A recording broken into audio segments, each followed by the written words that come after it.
Primeira questão, gente. Diferença entre a sílica cristalina e a sílica que nós denominamos como uma sílica do tipo amorfa, ok? Então, vamos lá. Eu vou tentar ser o mais didático possível, tá, nas minhas explicações. Mas se ficar alguma dúvida, vocês podem perguntar. A sílica, ela nada mais é do que um agregado, uma junção de pequenos cristais. E esse arranjo que é formado através dos átomos de oxigênio e de silício é o que forma o dióxido de silício, ok? E essa fórmula estrutural da sílica livre, nessa estrutura de um sólido cristalino, as mais comuns são o quartzo, a cristobalita e a tridimita, né? Porém, quando a gente analisa esse contexto no ambiente laboral, as exposições mais comuns são ao quartzo, de uma forma muito mais preponderante, ok?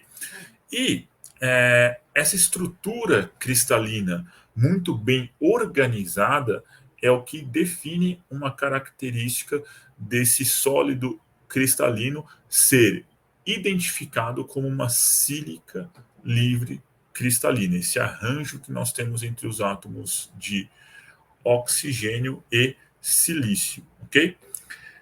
Agora, quando você tem um arranjo estrutural que não tem esse mesmo nível de organização intramolecular, nós temos uma sílica que ela não é definida como um sólido cristalino que terá as mesmas propriedades toxicológicas da sílica livre cristalina. A sílica amorfa, ela é uma sílica, mas como ela tem uma estrutura atômica desorganizada, ela não apresenta o mesmo potencial de causar uma fibrogênese no tecido pulmonar, que é a doença que nós denominamos como pneumoconiose, que o nome e o termo mais popular é silicose, que é uma exposição prolongada a poeiras, principalmente na fração respirável, que tem uma capacidade de atingir os alvéolos pulmonares, que é uma região do interior do nosso sistema respiratório, onde acontece a troca gasosa, que é um processo chamado de hematose.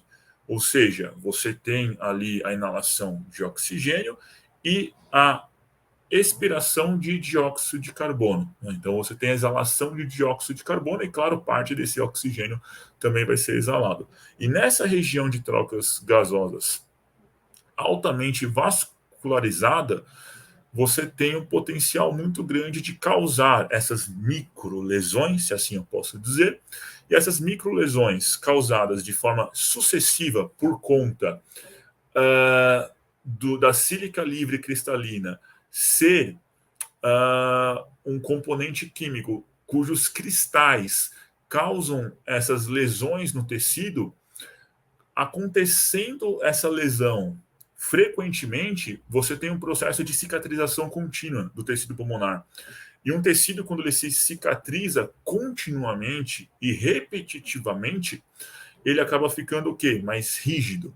Ele acaba ficando com uma menor elasticidade. E qual que é a característica do tecido pulmonar? É a alta elasticidade que permite a diferença de pressão para você inalar e exalar o ar.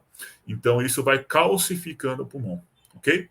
E é isso o que causa a silicose, a pneumoconiose, a inalação dessas poeiras contendo sílica livre cristalina.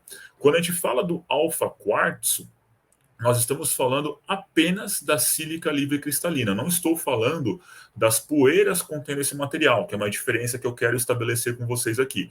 Nós temos limites de exposição ocupacional no anexo 12 da NR15 que são calculados para a fração respirável e para aquilo que nós conhecemos como poeira total, né, que contenha sílica livre cristalina.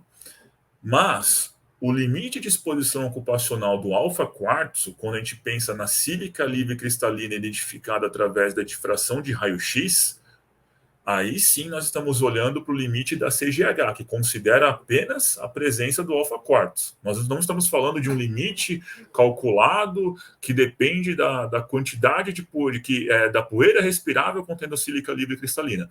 Quando a gente fala de poeira respirável contendo sílica livre cristalina, nós estamos calculando o limite que considera a fração respirável, ou seja, partículas cujo tamanho aerodinâmico é inferior a 10 micrômetros, né?